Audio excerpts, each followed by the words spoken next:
सुषमा अंधारे आपल्याबरोबर शिवसेनेच्या नेत्या त्यांच्याकडे आपण जाऊयात. सुषमाताई, अखेर वाल्मिक कराड शरण आलेला आहे, आपली प्रतिक्रिया? आता आपण निवेदनाच्या सुरुवातीचं वाक्य असं म्हणालात की 12 तास किंवा 24 तास आधी आपण ही बातमी सांगितली होती की शरण येणार आहे, बरोबर आहे. आणि आपल्या बातमीवर शिक्कामोर्तब झालं आहे. जर न्यूज 18 लोकमतने 24 तास आधी बातमी दिली होती तर म्हणजे माध्यमांना कळतं, परळीतल्या सगळ्या लोकांना कळतं, सगळ्या महाराष्ट्रात वेगवेगळ्या सोशल मीडियाच्या ग्रुपवर त्याची चर्चा असते आणि पोलिसांना कळत नाही. आत्मसमर्पण हा शब्द येतो, इथेच पोलिसांचं नाकर्तेपण अधोरेखित होतं. हीच सगळ्यात मजेची गोष्ट आहे. सुषमाताई, वाल्मिक कराड हा पुण्यामध्येच होता, तो एका हॉस्पिटलमध्ये उपचार घेत होता.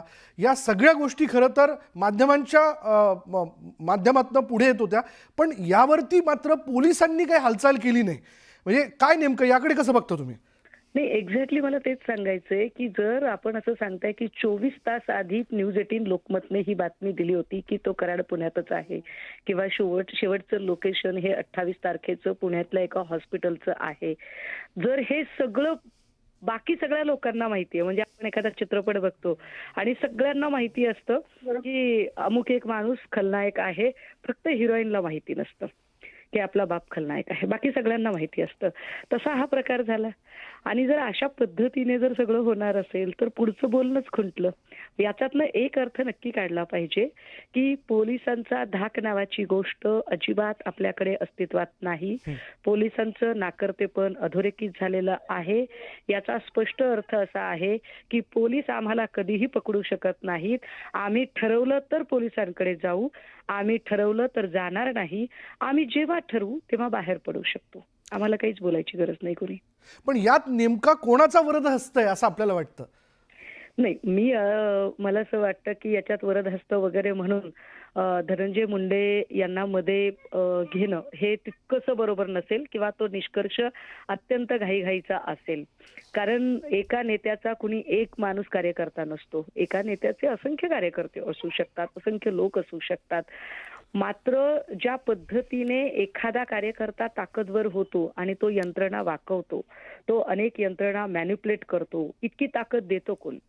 साधा विचार करावा की जर सभागृहाच्या पटलावर सन्माननीय गृहमंत्री तथा मुख्यमंत्री देवेंद्र फडणवीस साहेब असं म्हणतात की बीडमध्ये लॉलेस स्थिती आहे, बीडमध्ये कायद्याचं राज्य उरलेलं नाही, ज्या पद्धतीचं वातावरण आहे आम्ही ते मोडून काढू. कोण वाल्मिक कराड? आम्ही त्याला मकोका लावू. कोण वाल्मिक कराड आपल्याला माहित नाही? अरे, आपण सेपरेटली ज्यांना वेळ देता ते माणूस आपल्याला माहित नाहीये. आणि जर लॉलेस स्टेट असं तुम्ही म्हणताय तर 2.5 वर्षाचा अपवाद वगळता 7.5 वर्ष या राज्याचे गृहमंत्री देवेंद्र फडणवीसच आहेत. तुम्ही एखाद्या जिल्ह्यात लॉलेस स्टेट आहे लॉलेस स्थिती आहे असं मान्य करता, याचा स्पष्ट अर्थ गृहमंत्री स्वतःचं नाकर्तेपण मान्य करतात. गृहमंत्र्यांना स्वतःचं नाकर्तेपण स्पष्ट ते सभागृहाच्या पटलावर कबूल करत आहेत की होय, मी तिथे अजिबात कायद्याचं राज्य आणण्यामध्ये सफल ठरू शकलेलो नाही. इतकं उघड आहे. पण मग सुषमाताई, आता काय वाटतं आपल्याला, काय आपल्याला अपेक्षित आहे की कुठल्या कुठल्या अंगाने या सगळ्या याच्यात तपास व्हायला हवा? कारण इतर हत्येतले आरोपी अजूनही फरार आहेत. त्यांनी जो व्हिडिओ रिलीज केला तो व्हिडिओ फार समजून घेण्यासारखा किंवा विचार करण्यासारखा आहे. त्या व्हिडिओमध्ये त्यांनी स्पष्टपणे असं म्हटलं की मला अँटिसिपेटरी बेल मी घेऊ शकत असताना सुद्धा मी शरण आलोय. याचा स्पष्ट अर्थ, दुसरा अर्थ ते असं सांगत आहेत की मला बाहेर पडायचे मार्ग होते. तुम्ही हे तुमचे म्हणजे माझे उपकार समजा, माझी मेहरबानी समजा.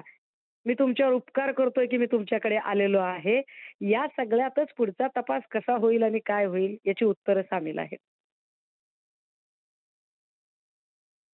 या सगळ्या आतापर्यंतच्या प्रतिक्रियेबद्दल आपण बघितलं, सुषमा अंधारे यांनी थेट मागणी केलेली या सगळ्या प्रकरणात की आता वाल्मिक कराडने शरण आल्यानंतर आधी तो कुठे होता, काय नेमका करत होता, इतक्या दिवसापासून नेमकं ज्या पद्धतीने हा सगळा लपंडाव सुरू होता त्या विषयाला घेऊन खरं तर तपास करावा आणि इतर फरार आरोपींना देखील अटक व्हावी अशी मागणी त्यांनी केलेली आहे.